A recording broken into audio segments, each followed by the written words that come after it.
This is the Detroit Sports Podcast Network. Hey everybody, this is Freddie Cohen of ESPN Radio. When I'm not talking about breaking news or breaking news on ESPN Radio, I'm always a fan and listen to the Detroit Sports Podcast, and so should you. You guys keep up the good work, man. Podcasts are the way of the future.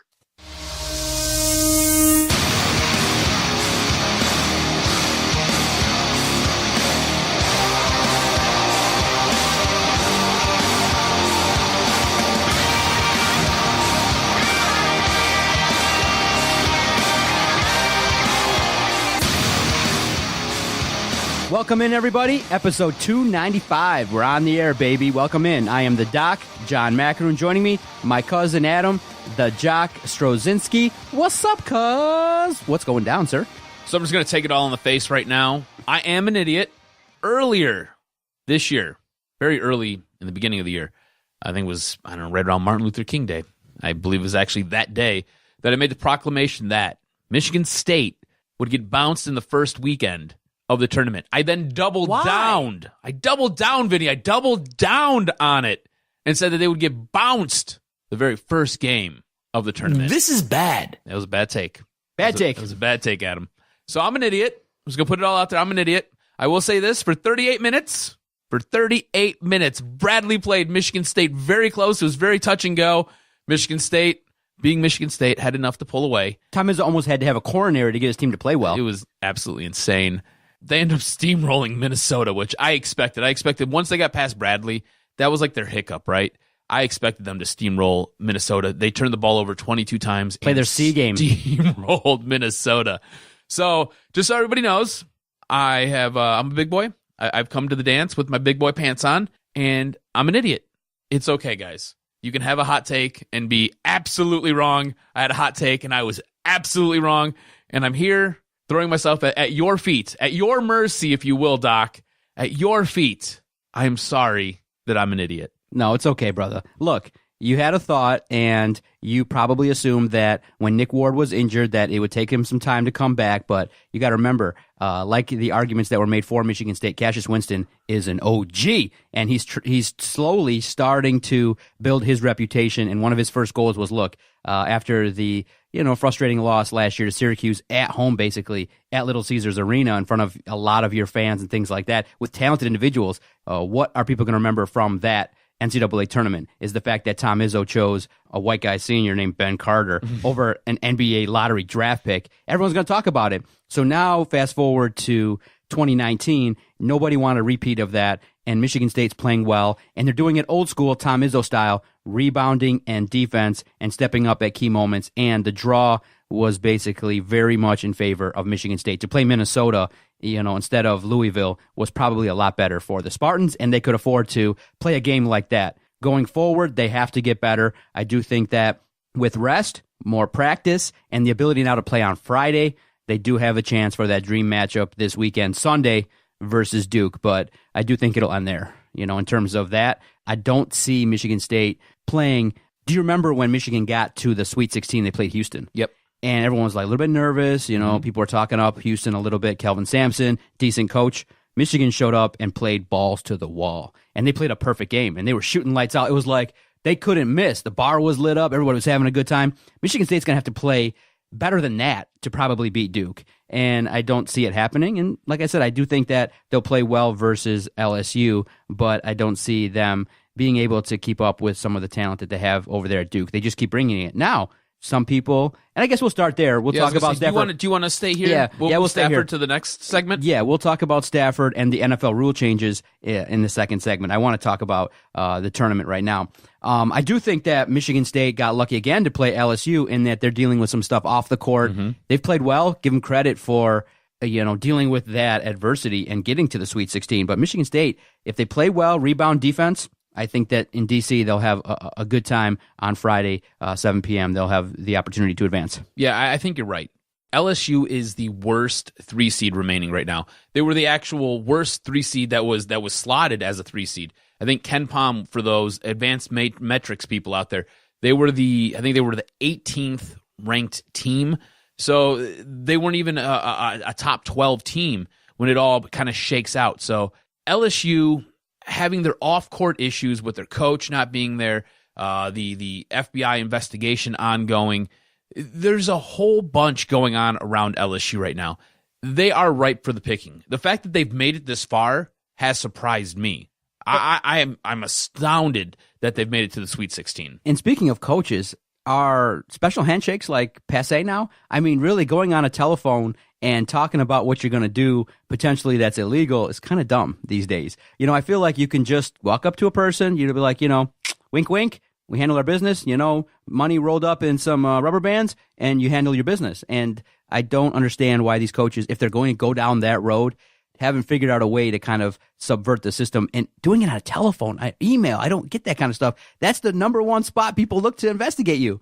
Yeah. Email and telephone. Why would you ever leave a trace of anything behind? Let me put it this way, right? Cash is king, brother. Something wrong with cash? Exactly. Like you said, take wink. a couple $100 bills, roll those up, throw a rubber band around them, and slip those bad boys in a set of tube socks that you're going to give somebody. There you go. All done. Nobody knows anything. Yeah, I don't understand what you know what?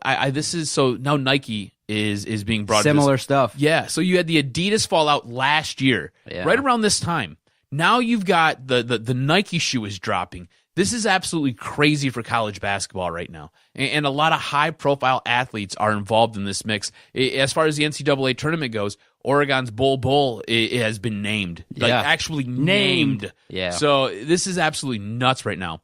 Bringing this back, though, to Michigan State and the LSU game. I think Michigan State wins this game. I don't think LSU is this good. I think Michigan State has proven that they got the secondary scoring. That was the whole reason I didn't think they'd make it out of the first weekend. They have the secondary scoring now. You've got guys who are coming back and they look healthy. This team looks like it has figured itself out. The whole thing with Izzo on the sideline, I think, really helped galvanize this team. And yeah, they didn't play a great game against Minnesota. If that's going to be their worst game, I think they're going to be okay. Now, looking ahead to Duke almost gets popped on Sunday, right? It needs what is essentially a miracle. I think the formula is out there now for beating Duke. It's out there, yeah. You can have Nick Ward. Force them to shoot. Right. Body up on Zion Williamson. And this entire team for the Duke Blue Devils, they're not a very good outside shooting team at all. Like one of the worst in the tournament. I would look at film from earlier in the year from what Gonzaga was able to do out there in Hawaii, I believe. There was a tournament. Gonzaga got them. North Carolina obviously has had some success, but it was without Zion Williamson. I guess what you got to look at is that, you got to force, Duke to shoot the ball effectively, and you got to go inside. But here's the problem with Michigan State. Just don't let them inside. It'll be okay. The problem with Michigan State is they have to also produce. It can't just be Cassius Winston.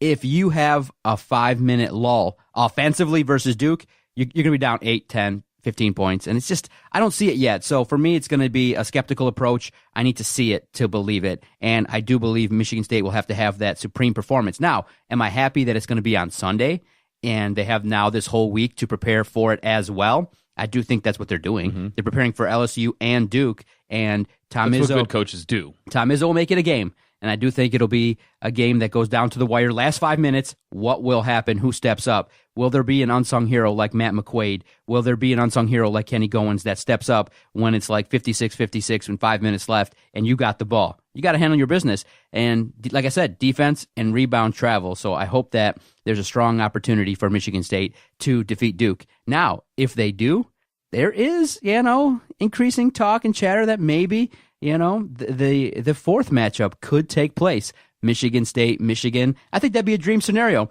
You know what? They've played 3 times. They've all been good games. So I would be very, very happy if Michigan could hold up their end of the bargain and get to the Final Four. That would be some kind of game. See, I'm totally scared of that. I don't want to see Michigan State again.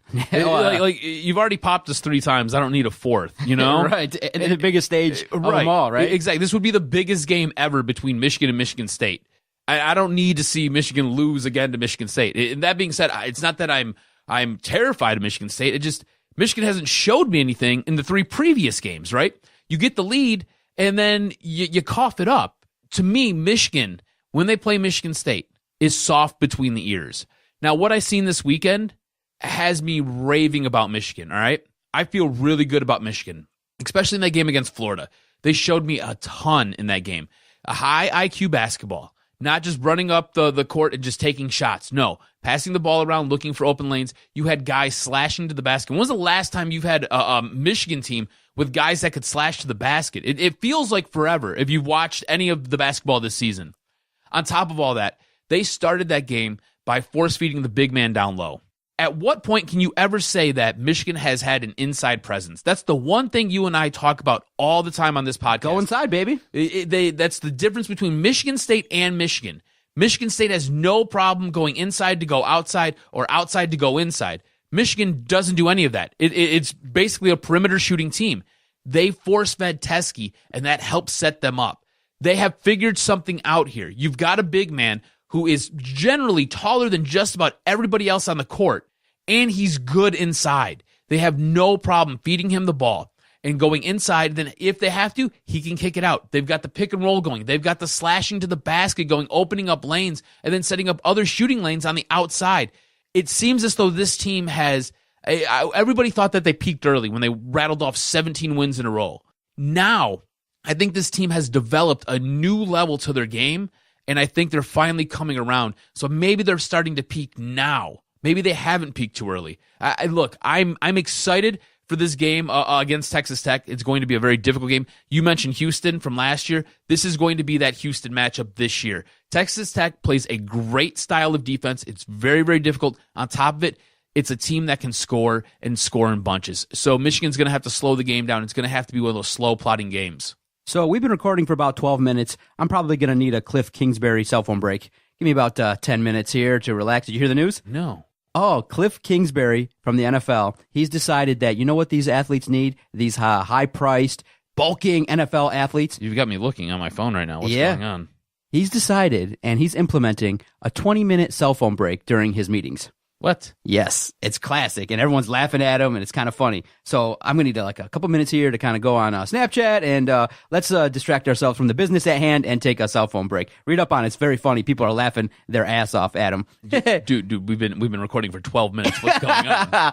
No, I want to ask you this, though. Now, something that bugged me about some of the narratives that take place, okay? You know, now people are saying, okay, what's been the difference between what Michigan has been doing now versus maybe at the Big Ten tournament? And they're talking and ranting and raving about Charles Matthews. And they're saying, oh, this guy's back. He basically ramped it down when he came back, that he wasn't going 100%, that he was basically, not as concerned about the Big Ten tournament. I understand that. I don't think that was the case. I don't think so either, but that's what they're saying. And they're saying now look at Charles Matthews and what he's been able to contribute defensively, a lot more energy output, a lot more productivity offensively. So do you believe that Charles Matthews is the X factor for Michigan? Going into the tournament, he was my guy. If there was one guy who had to step up and had to play lights out for this team to be successful, it was Charles Matthews. Look, Jordan Poole, it might be the best shooter on this team. He might actually have the highest ceiling out of everybody on this team. Maybe Brisdakis. I'm not sure. It's kind of a toss-up between those two guys if you ask me, right? But Charles Matthews is the X factor here. He is the guy who is staunch on defense. He is so smart. He is so cerebral. He might be the best player on this team. The way I look at this, right, and the best way I can compare this, and I'm glad you brought this up, best way I compare this is it's like having NBA 2K or having Madden. You know how in Madden, when you have a player, you've got what their actual overall is, and then you've got what their potential is. Now, Jordan Poole might have a potential of, we'll say, 95. Brisdakis might have a potential of 96, right? But where they're at right now doesn't match what Charles Matthews is. Charles Matthews at this point is probably an 89, 90, whereas those other guys, and it's just because Brisdakis is young. He's technically a freshman, right? He still makes mistakes. I would say Brisdakis probably an 87. I would say Jordan Poole, and a lot of this goes down to his shot selection. And I love the fact that he has no fear, but sometimes you've got to be smart. And you've got to be smarter than what's going on the court. You can't just dribble across half court and just chuck the ball. Probably an 86, right? You can't do those types of things. Charles Matthews is different because he's reading everything that's going on. The guy sees a lane, he's going to slash to the basket. He does all the little nitty-gritty work. He does all the little things that help this team out. He's down there boxing out, rebounding, getting baskets, and doing putbacks. He's got a shot. He can distribute the ball. Charles Matthews is the X factor for this team. And I think you're seeing him develop and grow because he's feeling healthy now. You know, he's had that ankle injury and it really sidelined him. I think it took him out a little bit, took a step out of his game. I think now you're seeing a Charles Matthews who believes he's healthy, knows he's healthy, and is able to go out there and perform the way he wants to perform. And that makes this entire team better. Okay, so everyone's talking about Jarrett Culver and what he's able to do for Texas Tech. Are you concerned at all about the vaunted defense of Texas Tech? They come in at 28-6. They got a star player. They've done a good job in the tournament. They're one of the top 5 all-around defensive team. They got a guy that's probably going to be in the NBA. How concerned are you about this matchup? If you like Michigan's defense, you're going to absolutely love Texas Tech's defense. It's that good. This is the best defensive team in college basketball right now. This game, and I'm nervous. To answer your question, I am nervous about it. This game is going to look like a 2004 Detroit Pistons Indiana Pacers game. First to 55 is going to win this matchup. Slow pace. It's going to be bucket for bucket. It's probably going to be very close. Yes, absolutely. It's going to come down to who has the last shot is really what it's going to come down to. And you guys got to wait all day, too, on Thursday. Yeah, I know. Which I'm so tired of these 9 o'clock 10 games. 10 p.m. game. I think it's good. Yeah, plus it's like 9:39 or 9:40, whatever it is. And if the game before goes to overtime or things like that, you're going to have a problem. It's pushed back even further. Yeah, I'm tired of these late games. But yes, to answer your question, I am nervous. I'm very nervous. Texas Tech, man, they got some things going on. But Michigan's defense, too, I think is a little bit underrated. They can lock it down. They can play a little bit better brand of defense. But I do think that for Michigan fans, you can hang your hat on. Jordan Poole's playing a little bit better, not taking as many bad shots. You got Teskey, you got Brisdakis, and you got Livers as well that can all get hot at the right time. And then you got to also remember, Xavier Simpson can handle the business, and he can also step his game up a little bit, too. And remember, John Beilein is a coach that now in March has started to show that, hey, give him some time and give him a couple days notice. And now they did this last year going back to California in the Sweet 16. They have an opportunity to shoot lights out and play a decent brand of basketball. Now, some people have it around 58-54 for Texas Tech. I got a little bit closer, but I do think Michigan pulls it out late. I think a little bit similar to last year when Michigan had the opportunity in the second round to keep it really close, might be down 1, might be tied late, and I think it's going to be Michigan 58, Texas Tech 56. It's going to be a super close game, but Michigan, hopefully they get the ball last and they have an opportunity for the game-winning shot. And I would trust Michigan. If it's close and you got a hot shooting team and they're playing well, that's all you got to do is just get one guy open through a screen and you have the opportunity for a 2-point basket. I think that Michigan will be gripping, that you guys will be nervous, but I think you walk away and you advance. It's going to be a tight game. If you're a Michigan fan, this is one of those games where survive and advance. That's it. Just survive it and advance. It's going to be a tight game. It's going to be difficult. On the flip, I think Michigan State is going to roll LSU. I don't see Michigan State struggling. Do you see a hiccup coming for Michigan State in this? On Friday? No, I don't see a hiccup. I see the biggest problem for Michigan State is those offensive lulls. I just think that sometimes they get out of rhythm, and it's really hard, too, because you have a decent starting 5, but you have to take Cassius Winston out a little bit, and sometimes with Foster Loyer, and when he comes in there, the offense bogs down a little bit, as well as with Cassius. Sometimes what tends to happen is when shots don't fall in any situation, it makes your offense look that much worse, and you started to see a little bit that the press kind of disrupted a little bit of things. And so can LSU utilize, a stronger defense early on and force some turnovers? Michigan State, I do think they can adapt. They can play any brand of basketball. They can't afford those offensive lulls, those turnovers. They'll button it up.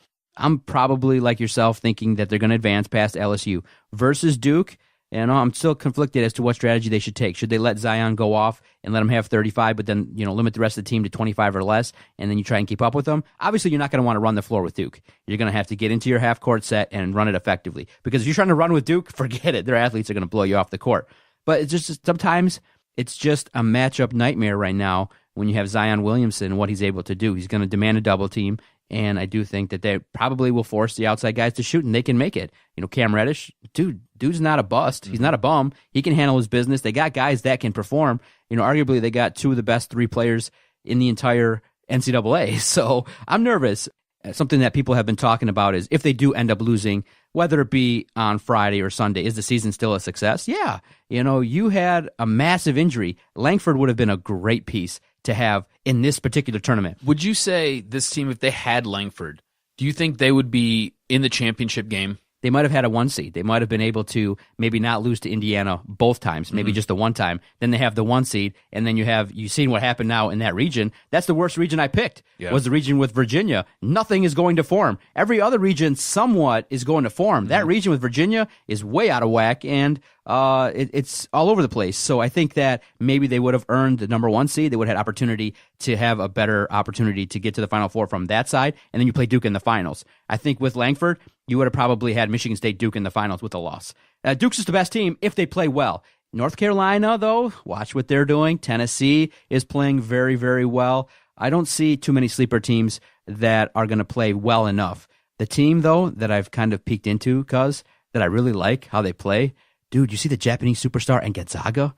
Dude is a beast. Yeah. He is unbelievable. I like Gonzaga. That they can go out there and handle business. They can. If they get into a matchup with Duke, they can have an opportunity for some fun in the Final Four. Duke Gonzaga, if it's not Michigan State, if it's not Michigan, I would stop what I'm doing and pay to see Duke Gonzaga. That would be something. That would be fun. So just a quick update here on our brackets for the listener challenge. Let's talk about that. So we're not doing too well, are we? Well, we're tied for 15. Okay, I'll tell you a funny story. Okay, you might have a benefit that you might be like, huh? You might have an opportunity to do something fun if it works out. I'll tell you in a second. Okay, so we're tied for 15th. All right. Yep. We each have 47 correct. My best possible score is 175. Your best possible score is 171. We both have Duke winning. Very close with our final score. I've got 143 points. You have 145 points. So very, very interesting. Yeah, this is. I said that wrong. I have 34 correct, and you have 35 correct. Mm-hmm. But point wise, so I won a second round matchup. One more than you probably did, so that's how I have the 47 points. Okay, but we both have the same amount of points. But we're tied for 15th right now. We're looking up at a lot of people. Yes, they're doing a good job, and good for you guys. Whether you picked it yourself or auto picked it, you're doing a good job, and that's what it's about. Yeah, bravo to all you guys who joined. We had a 20% increase in signups, so that's really good. That's awesome. It's picking up. Now the next phase is also the people that signed up that didn't fill out a bracket. Come on, guys, you signed up. You did the hard work. All you got to do is click the button, submit the bracket. Submit the bracket. So we got to do that part. It's a lot of work we got to do. So Adam and I, we have an ESPN Plus account. We're insiders. We love to contribute. We read. We love to research for this podcast. So you know that I cover Oakland basketball, and through ESPN Plus, it's registered under you. Mm-hmm. So when I'm at the games, I can watch the other games going on through ESPN Plus. Mm-hmm. So I seen on Twitter that Justin Rose had a contest where, hey, if you win it, you can go on the Sports Cave and either watch it or, get, acknowledgement that you won it. So I'm like, oh, dude, I want to do that. So it's through ESPN. So I go and sign up thinking it's me. And I sign up and I fill... Set up as me? It's set up as you. Wait. So it allows you to fill out multiple brackets. Okay. So the first one, I think I auto-picked it with like a really good one like Seth Davis or someone, a real expert. Right now, it's called Detroit Sports Podcast under you. You're sitting in first place. Oh, for real? Yeah. So it's a point-based system per round. So how many right you get, I think 320 is probably 20 points. Justin's looking at it like, God damn it. Exactly. So I filled out 2, and I'm not doing the best, but I'm in the mix too. I filled out 2 for me and 1 for you. So I'll fill you in if you win. So that'd be kind of great. That would be cool. I'd be like, finally, we've tried our best to get on that damn show. We'll get our way backwards. But you got some competition. There's some good people that entered that tournament. Yeah, so it's tight, but you're sitting in first place after the first 2 rounds. You got a lot of points. I'll keep you posted. It's kind of funny. That's awesome. Yeah. It's funny. I'm like, wait a minute. I'm like, huh? Is Adam? I'm like, says, congratulations, Adam. You're in the tournament. I'm like, oh, shoot. I forgot to log out or I just did it under you. So that was cool. So side note, we actually have a family bracket going on. And you are ranked 8th currently. I am ranked 6th. Yeah. And my degenerate father, who has multiple brackets, is ranked 1st and 2nd. Yeah. It's great. I like it. It's fun. Look, they're fun to do. I wanted to ask you before we get to the next segment talking about the Lions. Do you think the tournament's a little bit boring because a lot of high-ranked seeds are advancing, not a lot of big upsets? I think the tournament would have been flipped upside down had UCF made that shot. I was looking at that contest, and I was like, man, you had 2 chances, not the one. You had the chance to bank it in, and it's just so hard late when you have the opportunity for one of the biggest upsets ever to actually bank it down. And obviously, the refs screwed them a little bit. They made some calls that usually don't get made at that time, and Duke got the favor of some love late. And I get it, but UCF missed a golden opportunity. I think that would have made the tournament really, really unbelievable, and I think would have excited everybody here in Michigan. But I think the tournament's been okay. It just hasn't had that, what I would say, signature moment where, you get a half-court shot where the team's down 2 to win it. Yeah. Something crazy happening. And yeah, there's some, like you said, LSUs and teams like that, that have made some noise. But all in all, it's been a professional tournament. I'm okay with it because the competitiveness is there. It's strong. The teams are competing hard. But in the end, the best teams are winning. Yeah, I wouldn't say it's boring, but you're right. It doesn't have that signature moment. It doesn't have that one team. Now, maybe Oregon can be that team where everybody's like, holy cow, we've got a 12 seed, going to the Elite Eight, maybe the Final Four. But the thing is, they're a Power 5 school. They're not one of those little rinky-dink schools from, Sisters of the Poor conference. It's not like that. You know what I'm saying? This is a big-time school. I mean, Jesus Christ, Phil Knight lives at Oregon. If you look at all their gear, look at their floor, look at everything that they have, it all comes from Nike. They're a school who is basically housed inside of a Nike plant. Like everything that Nike builds and designs is engineered based out of that school. So you're right. There is no signature moment. There is no team where everybody's like, oh, let's get behind them. Let's root for them. It's not like that this year. And I wouldn't say it's boring. It's just different. Like, I love the madness, right? I love, even if it kills my bracket and crushes let's be honest, I'm not winning anything here. Yeah, what's it matter to me? I'm not going to win $100 million because I got a perfect bracket. Chances are, after the first game, my bracket was effed. Did you see the guy who filled out 48 out of 48 correct? Yeah. The neurophysicist or whatever he is, neurosurgeon, whatever he is. I mean, good for that guy. That's crazy. But pick the first 2 rounds all correct. I mean, damn. Honestly, I'm not winning nothing. So I just want insanity. I want storylines. I want stuff to talk about. I want to be sitting in my chair, and I want to either be gripping the handle rails of the chair so tight, or I want to be jumping up and flipping the chair over. One of the two. I want emotion. I want passion. I want craziness all the damn time. I don't think it's boring. I just think you're right. It's missing that signature moment. It's missing that team that everybody can get behind and root for. Because right now, you and you've got Michigan State, I've got Michigan, and then after that, do you really care? Do you have another team? Do you have a backup team in this? No. You probably don't. You probably don't give a crap. It's just kind of one of those seasons right now. So I find it to be fun. I find it to be interesting. This is the best time of year. I think it's great. The only thing that would make this better is if we had actual NFL football going on. That'd be nice, huh? And we're going to talk about that coming up in a second. Well, hopefully Tom Izzo can positively reinforce his guys, get them uplifted enough, and be positive and encouraging enough to work hard and not have any demonstrative displays so that people can pick on them. That's all we need, is just go out there, be positive, kumbaya, everyone gets hugs and high fives, and they can handle their business. You didn't have a problem with it at all. No, not at all. See, not a one bit. I didn't necessarily have a problem with it. I'm tired of it. It's old to me.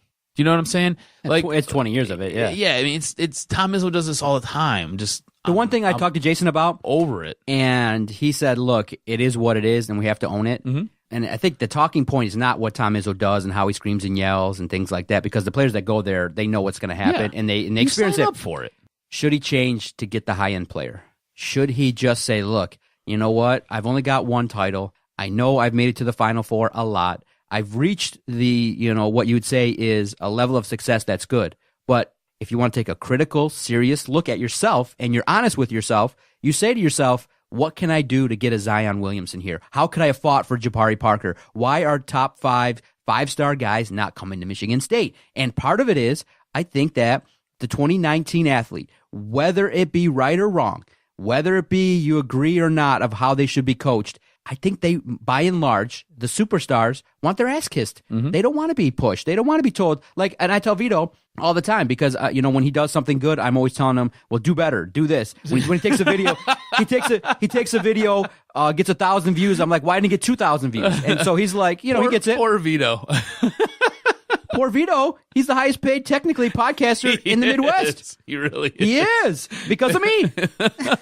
Think about what we've done. He really is. That guy cashes checks out of this joint. Like I know. Crazy. He's and you know what the funniest thing is? I should put a camera in here because he's always late to the recordings and he's in his own world. Yesterday when you sent me some numbers, I was in my head. I was like, man. He's cashing checks. Yeah, we got that 50-50 split going. How's that working? Well, and I told them too, Barstool, when they started, they would give the salespeople 25%. Yeah. We're nice. I thought, did we have like a 30-70 split or a 60-40? 50-50 with Vito. 50-50 with Vito. Because you know what? He's a good guy. He deserves it. He deserves it. He hustles his ass off. And if it wasn't, I'd give him my part because he does a lot of work. He puts up with me. Shit, I'll take it. He does put up with you. I mean, I crack jokes on him left and right. You can see him. He comes in, he's like, can I get that money? And I'm like... he's a junkie. Yeah, it's like, I brought the check in. Can you get that money? Because in the past, I would have, between you and I'd have the checkbook right there, and I'd be like, oh, sorry, Adam has it.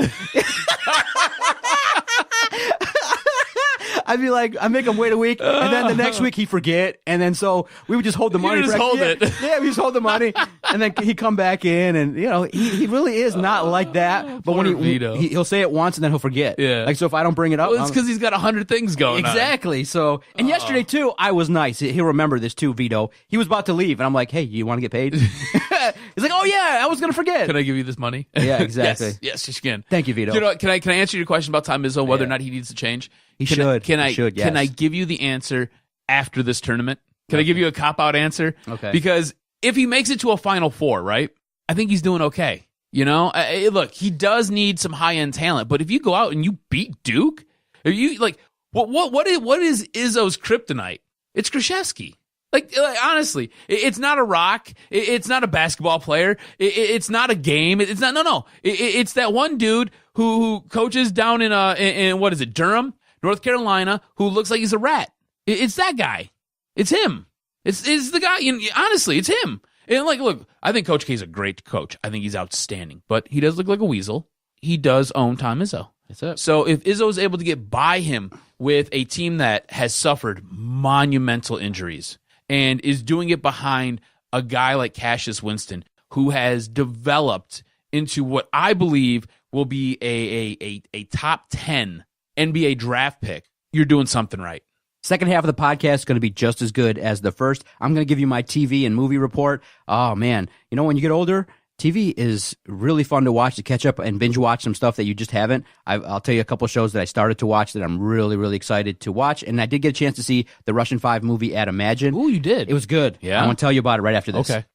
We wouldn't be able to broadcast without the support of great sponsors. And one of the sponsors of the network is the Motor City Pawn Brokers. The Motor City Pawn Brokers are the one-stop pawn shop when you're in need of short-term cash or are looking for quality brand name new and pre-owned merchandise. With locations in Ferndale, Detroit, Roseville, and Warren, their mission is to deliver exceptional value. For all information regarding Motor City Pawn Brokers, go online and visit MotorCityPawnBrokers.com. Mark and the crew there, they're trying to change the stigma of pawn shops. Feel free. Walk in there. They got great customer service. They got great items. Don't pay full price. Go check out the Motor City Pawn Brokers and get what you need and have a good time with it. They got great customer service, and trust me, if Adam and Doc are going to send you somewhere, they'll treat you right. Just tell them the podcast sent you. Go check out MotorCityPawnBrokers.com for all information regarding the great sponsor of the network, the Motor City Pawn Brokers.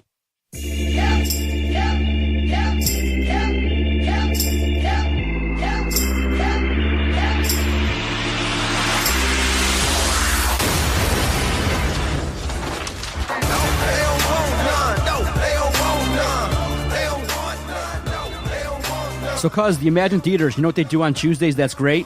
What's that? Bonus for all you listeners. Look, don't say that Doc and Jock just want to take your money and hawk products to you. We'll save you money, too. Imagine on Tuesdays, if you're a reward member, $5 movies all day long. $5 for a ticket. That's awesome. Yes, and if you're a reward member, you get free small popcorn. And I'm like, yes. So, obviously, what's movie night for Andrea and I? Fucking Tuesday night. Hell yeah, brother. It was $15 for 2 tickets, a medium popcorn, and a pop on a Tuesday night. That's it? That's it. Hell yeah, brother. So I walked out feeling like an OG when I saw the Russian 5. It was good. I enjoyed it. Imagine is a great place. Obviously, it was one of the first dates I took Andrea on. So we go there. So every time you go back, do you guys have good that memories? Yeah. It wasn't the same place. I took her out to the one in Novi for the first one, but that was, like I said, 10 years ago when we were like, oh, you could drink at a theater, and when the newness of that was cool. So we go, we see the Russian 5, and I had seen, the previews and people talking about it. So we sit down, and it's just nostalgic to see Jimmy Devellano and the 83 draft. His first draft had Yzerman in it. And to see the struggles. And obviously with the Red Wings, I was telling Andrea, I'm like, damn, all year and maybe the last 2 years, we've done 5 segments on the Red Wings. They're not playing well. And it was nice to look at the Red Wings from that perspective. And I don't want to spoil it for you, but the Red Wings were OGs. Yeah. They throw out duffel bags of cash. They were meeting with these guys at 2 a.m. The Red Wings were like fucking spies. Going to get Sergei Fedorov was such an orchestrated event. It was crazy. Konstantinov, Kozlov, Darren McCarty's description of those guys was funny. It was all in all good, but I will say this, okay? It's well worth it. Worth every penny to go see it. You will be nostalgic. It talks about the tough things. It talks about the rise, the losses to Toronto, San Jose. It just brought back those memories of when, you remember when Toronto beat us and that fucking tool bag trainer was spraying water all over the place when they were excited when they beat us. Oh, it was terrible. But it was nice to see the Russian 5, but the thing that could have been better was they could have gone a little bit more in depth in their stories, with their families, a little bit more about them as people. It kept it basically to a surface level about these guys, being made fun of for being soft and the way that they had to adjust to the NHL. But it talked about how they had to adjust to America, but it didn't go too much in depth further. You saw snippets of their families a little bit, but it could have gone and told different stories. It could have told the story of maybe when Fedorov left the Red Wings and how that kind of went down, the Anna Kournikova stuff, how he was a playboy and stuff like that. It could have went and told maybe a little bit more enticing stories. How long was the movie? Hour and a half. Hour and a half? It was great. Oh, so you probably could have squeezed out a 3-hour movie. Oh, yeah, 225. Guess what? Special announcement. They're doing a Probert movie. Oh, really? They're doing a Probert movie. That'll be awesome. It'll be good. So it was weird because they had the preview running where some of the scenes were there, but there was no volume.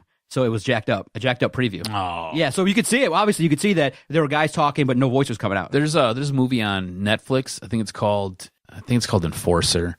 And it's all about guys that their jobs, yeah, it's your job at playing hockey. So go see the Russian They 5. highlight Bob Probert, and they do a great job with it. See the Russian 5. It's good, very high quality. You'll reminisce, and you'll really see how the Red Wings are fucking OGs and trying to do this. And it was weird, too, because they had actually the State Department call them up and be like, what the fuck are you guys doing? And the way in which the Red Wings staff were like, dude, it was great. They were they had Fedorov in the basement playing video games, and they got the State Department of the United States calling them being nasty, and they're like, oh yeah, it's good. Because it was because it was like a international situation. Yeah. I think this was going on during the Goodwill games. Yeah. Is when they smuggled him over. And guess what? They went to his room, grabbed him out of his room, and then they under the cover of night took him. Guess how they facilitated that when they drafted him? They used a reporter, Keith Gave. He knew Russian. So the Wings organization went to Keith Gave, a reporter, and had lunch with him and said, look, can you go there? Can you go to Helsinki? And, they're going to be playing. Can you go tell them that, they're drafted? And he's like, all right. And so he's like, look, let me have the story first, and I'll take care of business. And so that was crazy to see that Yes. scene. Yeah. So How awesome is that? That's crazy, Dude, right? You know what? OG shit, man. And you look at the way guys get drafted now.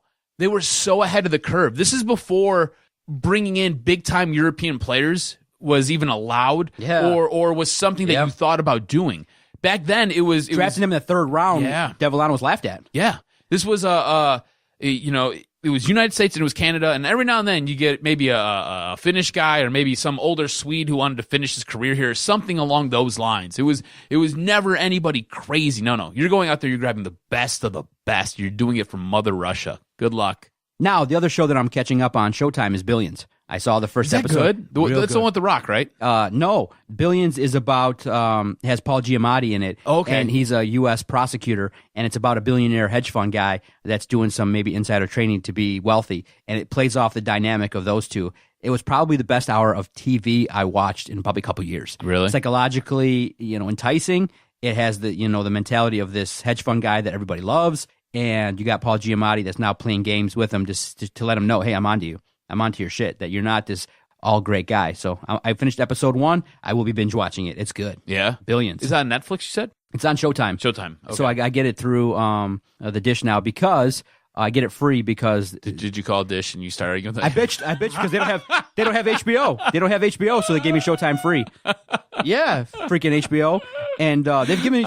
I love. Yeah, of course I did it. love how you run Dish Network through hoops. Oh, dude! Anytime you want something, you just call Dish Network and cuss them out. They give you everything. I did, and I told them, hey, you know, What's jacked up? I needed Sling to change a password for me, right? Because my wife was all upset because my cousin had her password and he kept recording stuff. And I called Sling and we bitched a fit and they're like, oh, well, we can't do anything for you. Like 6 weeks later, they finally reset the password. Nice. Oh, I ran a Jesus bad Christ. one. You're over there. You're calling people and you're getting stuff for free left and right. Dude, I ran a bad one. I said that Xfinity and DirecTV were running like a $69.99 ad, and they're looking at it like, we can look on their website, and I don't think there's anything like that. I said, that's what the guy came and told me. And they're like, okay, here's what we'll do. We'll give you $30 off your bill for this cycle. I said, okay, thanks. So did you only get that for 1 month, or did you get it for like 3 months? 1 month off, 30, Yeah. and I get. I've had Showtime the entire length of the run that HBO hasn't been on there. So, Jesus Christ. dude, and this last time, You know what? From now on, when I have issues with my TV I'll provider, call up there. Yes, you're going to handle it for me. Well, you'll handle it. We'll record it on the podcast. yeah, they'll be like, look, dude, we see all the deals. You've called like literally 18 times in 4 years. Since 2015, you've called like 19 times, and we've given you this many. And they keep doing it, so Yeah. why not keep trying? Oh, that's so funny. All right, cuz. Before we talk about Matthew Stafford and the news that broke earlier in the week regarding the fact that maybe the Miami Dolphins made inquiries to go and get him. Do you Maybe. Differing reports right now. The owners' meeting is taking place. Do you like the new rule changes? Overtime is going to be a situation in which both teams have an opportunity to get the ball, even if the first team gets it and scores a touchdown. They're taking away the blindside hits. They're obviously the biggest one that has people talking is the fact that now every pass interference, whether the call is made or not made, is able to be reviewed. I like it in principle, but I just think it's going to extend games just a little bit because of the fact that every play potentially in pass interference probably should be reviewed. So here's the thing. I love the overtime rule. I love it too. I think the overtime rule is problem. absolutely great. It doesn't make up for the bullshit, in which the Saints had to suffer, but if it enacted change, somebody's got to be the guinea pig. So what was it? It was on Tuesday on Big Drew and Jim, and you guys can listen every single Monday through Friday, 3P to 6P. I got to plug my show. You're an award-winning producer on that nonsense. I am an award-winning producer, which I laugh every time we say that. Anyways, you guys can listen on 11:30 a.m. here in Detroit. Or Rashawn Gary's mom texted me. She said, you keep talking about being all oiled up, but you never deliver. Oh, I'm working on something. Oil it up, brother. I'm working on something. I sent them She's like, you're the biggest tease in Metro Detroit. I sent them a spot that I wanted to do, and I don't know if they're about it or not. She don't care about the spot. She just wants to see your ass oiled up. Let's go. Here's the thing. This is the thing people don't understand, right? I don't give a shit, right? I just don't care. I'm all about having a good time, and I'm all about making people laugh. So whatever we've got to do to have you guys have a good time, I'm willing to do it. So if there's something out there you guys want me to do, text Big Drew and Jim. We'll make it all happen. Anyways, all that being said, listen. Banana hammock? It was going to be part of that. It was going to be a lot of baby oil, and there's going to be a slip and slide included. Okay. I don't know if they're about action, though. So Okay. we'll see what happens. It's not my show. It's not my show. I'm just a producer. I'm an award-winning producer on the show. That's all. Okay. So anyways, listen, use the iHeartRadio app to stream it, or listen, I'm still trying to get this out, or listen on WDFN 1130 here in Detroit, or if you're in Grand Rapids, ESPN 961. Anyways, somebody had texted into the show about the overtime rules, and I thought this was I thought this was great. So it puts a premium on when you defer, right? So when you have the coin flip at the beginning of the game, and most teams defer. Most good teams defer. They take the ball in the second half instead of the first half. So now what would happen is you kick off in the first half, second half the opposing team gets it, so you deferred. Now what would happen is in overtime, the team that got it to start the game would then get it in overtime. So it puts a premium on you deferring, makes you think about whether or not you want to defer or not, because it puts a little bit more emphasis if you have to go to an extra quarter. I thought that was cool. I like the fact that both teams get possession of the ball, and I do think it's a good idea that you can challenge the pass interference calls. I think it's great because you're just seeing a team essentially get robbed out of going to a Super Bowl because of it. Don't know if they would have won, but they got robbed out of going to one. I think you're right, though. It's going to slow things down. It's going to extend games.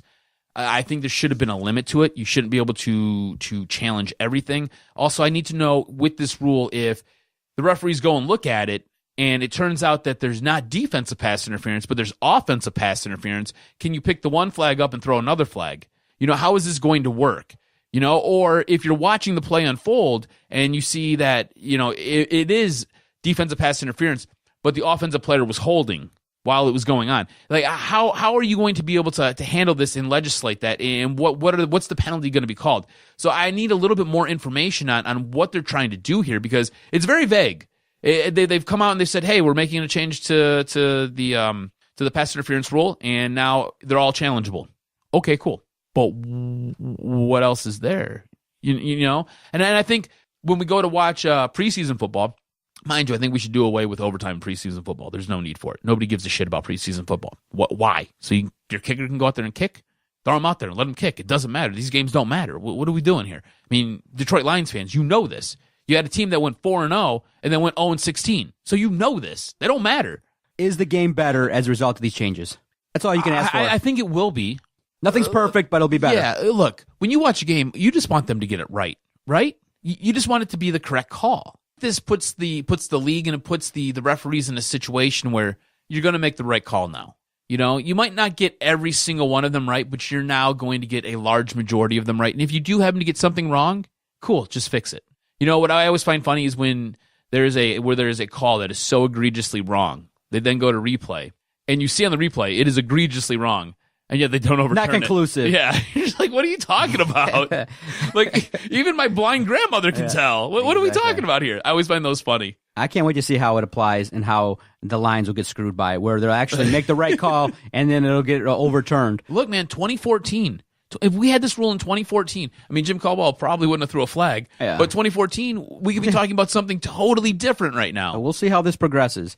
Oh, man, it was interesting to hear now that, the media's out there interviewing all the coaches and things like that Matthew Stafford potentially was inquired about by the Miami Dolphins. Adam Gase, they said, and which is weird in the reporting, they said that Adam Gase called Patricia personally, and then later on Tuesday they said, well, that really didn't happen.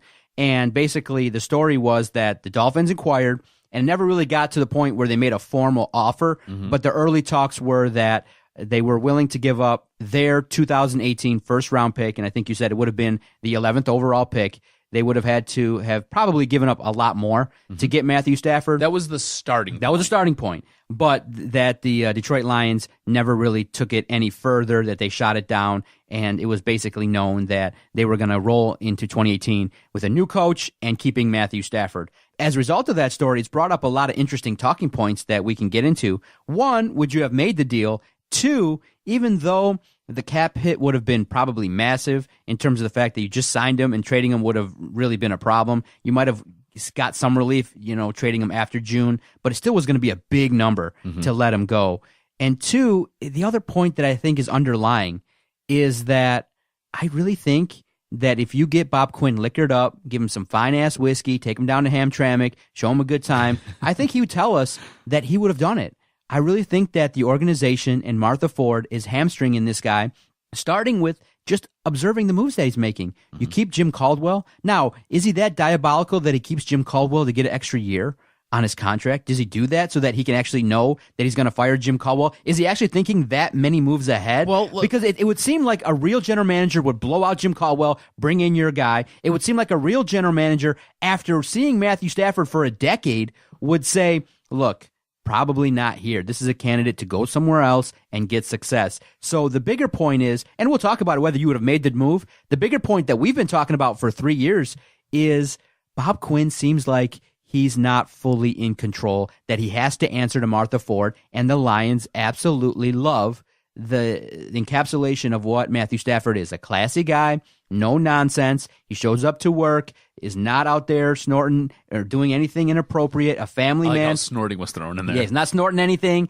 He's not, not At having press any, conferences, he looks at Adam like Adam's the scum of the earth. right. He's not big dick Matt Stafford. He's not. Hey, that's Nick Foles, baby. Yeah, he's not having any weird nicknames. He's just a professional. The problem is that all we want to talk about here on this podcast, and for the 50% that don't support him, is, dude, you have no playoff wins. You have none. No, you know what? How many season-long credentials does a network have? 0. And that's what we're trying to build on. How many automatic passes have we earned? 0. And that's what we'll openly talk about. How many playoff wins does Stafford have? 0. So how do you as a general manager just be like, that's my dog, man. That's my dog. We're not taking 1, 2, 3. That's my dog. Come on, man. He's lying. And unfortunately, it sucks because I think he's a good general manager. He's just hamstrung by a bad owner. Okay. Well, it has to be the case. Look, let me defend Bob Quinn real fast, okay? So far, have you, for the most part, liked what he's done in the draft? 50%. I mean, I think he could do better. Okay. Do you like what he has done, for the most part, during free agency?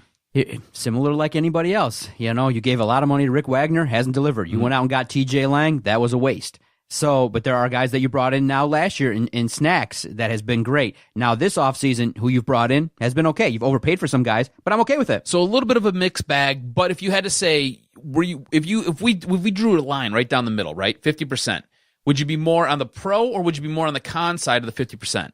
I'd be 52 in favor, 48 not happy. All right, totally agree with you, right? Totally agree with you. Now, as far as Jim Caldwell goes, him blowing out Jim Caldwell, do you think that he looked at what his roster was, seen what he had going on, looked out not just 1 year, but maybe 2, maybe 3 years, and was like, wow, I've got a lot of money tied up in this quarterback. And mind you, Matt Stafford was signed before he ever came in. So looks at what he's got going on with this quarterback, knows that he can't move his quarterback just because of the cap hit, all right? Looks at the roster and is like, holy hell, I'm going to have a wide receiver that's going to end up leaving and is going to be demanding money because we're not going to pay him. That's Golden Tate. Looks at an aging offensive line and is like, holy hell, I've got holes here that I've got to fill. Looks at a defensive line and is like, yep, I'm stuck here because I'm going to have a bunch of holes and Ziggy Ansah's on his way out the door. I'm going to have to franchise his ass because good luck me getting anybody in here that's going to fill in. Looking at the secondary, being like, yep, we're going to have a bunch of turnover there. Looking at the linebacking core and saying, wow, I've got nothing there. I've got an empty cupboard. I've got to rebuild that on the fly. Do you think that perhaps Bob Quinn looked at all of that and was like, all right, cool. This sucks. I know who I want to be my head coach. He's going to need another year doing things out in New England. We'll roll with Jim Caldwell for 1 more year because when it's all said and done, he's going to be the bag man. He's going to be the guy who's going to be stuck holding this bag of dirty shit. And what ends up happening? Jim Caldwell's holding the bag at the end of the year. And look, 9-6, we are 9-7. We all would have took 9-7. Every single one of us would have took 9-7. Looking at last year, when 9-7 wasn't supposed to be good enough. All that being said, look at the team now. I think we're all in favor of the direction this team is going. Now, whether or not Miami called the Lions and wanted to trade for Matt Stafford, you couldn't do it responsibly. Now, differing numbers out there with how much that cap hit would have been, but it's estimated that it cost you $47 to possibly $75 million in dead cap money. Dead cap money. That means that's money that you've got to hold on your books until Matt Stafford's contract expires, and you can't do anything with that money. So that means you're paying for a player that's not here anymore. You financially couldn't unload him no matter what they offered you. You really couldn't. Even if they offered you, and like you said, the initial report was it was going to be the 2018 pick, which was 11th overall. You probably would have asked for the 2019 first round pick, all right, which I think is 11th or 13th overall this year. I'd have to look real quick. You would probably have asked for a second and possibly a third round pick as well. But you're still holding in excess of over $50 million on your books for a player that's not here. The one thing Bob Quinn has done since he's taken over, he has gotten the books right. I think we all agree on that. Do you remember when Martin Mayhew was here? We had so much money in dead cap space, and they were hamstrung from going out and signing free agents. You've seen what they did this year. You went out, you got Trey Flowers. You went out and you addressed your cornerback situation. You've gone out and you've added pieces to this team on contracts that are doable. Yeah, these contracts are probably going to bite you in the ass in a couple years because they're going to start to inflate. But for right now, he was able to get these books in order in a year or two to where you can go out and you can add impactful guys who are going to make a difference. Trey Flowers was arguably the best available free agent out there. And guess what? He came here. You got him. Snacks Harrison wants a new deal. He likes it here. What's that tell you? That means the culture's changing. That means things are going on. And I'm not here to serve you Kool-Aid because I hammer this team all the time because they deserve to be hammered because they suck, right? They've done nothing for us. How many playoff wins, John? 0. That's right. 0 playoff wins in just about my lifetime. I think we've got 1 in my lifetime. I think it was 1991. All right, this team sucks. They're horrible all the time. All that being said, you've got a general manager who looks like he's figured it out. Looks like he knows what he's doing. And while, yeah, we all would agree, let's trade Matt Stafford. Let's get those draft picks. Let's do it. Financially, you couldn't do it. You would have hamstrung yourself and hurt yourself, and you'd be right back where you're at a few years ago where you're paying for a guy who's not here. And now you have how many quarterbacks? You've got 0 quarterbacks. Is Connor Cook going to come in and he's going to be the difference? Is there a quarterback in this draft that you could go out there and you could say, yeah, that guy's going to get us to the playoffs this year? There isn't one. No matter how much you like Kyler Murray, no matter how much you like Dwayne Haskins, no matter how much you like whoever, throw a name on it. It could have been Josh Allen last year. They're not going to get you to a playoff. It just isn't going to happen. It's not. This team is devoid of talent in certain spots, and you've got to build, and you've got to add depth. That's the one thing that has hurt this team time in and time out is the lack of depth. Now, I obviously understand what Bob Quinn's situation is, and I respect the fact, and I respect your take on it. But I look at it like I think a real general manager probably would have made that move and probably fired Jim Caldwell faster and would have looked to maybe not when your first big decision comes up to re-sign Stafford to that big money. I think it would have been a fair move. You would have taken some heat, but I think you could have been further along. And especially with the trend now in the NFL where quarterbacks can have success cheaper.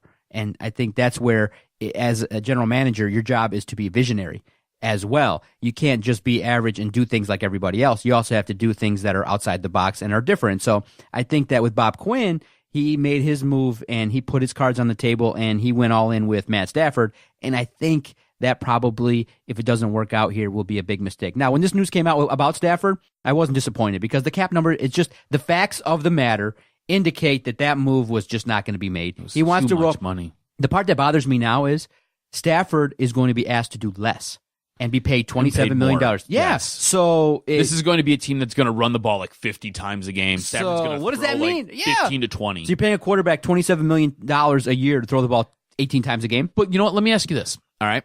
So you would agree with me. Next year's draft for quarterbacks will probably be better than this year's draft, right? Mm-hmm. This year's draft, it's pretty slim. You've got essentially 2 guys at the very, very top.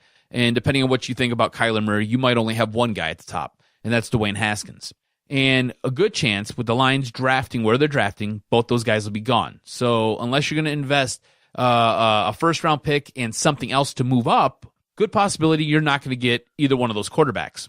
Could Bob Quinn be looking at the lay of the land, looking at the draft for next year or maybe a year down the road and kind of projecting out? Because Matt Stafford's contract becomes very easy to trade as far as dead cap money goes and hurting this team.